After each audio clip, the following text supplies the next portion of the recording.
Sanırım kar yağıyor. Ya.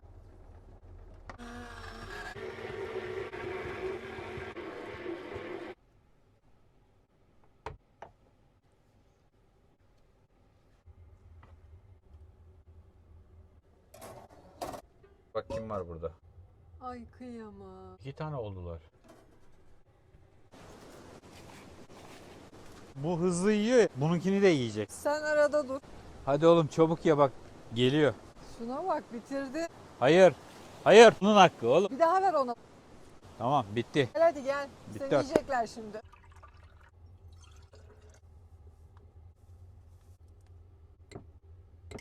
Bu nedir? Labne.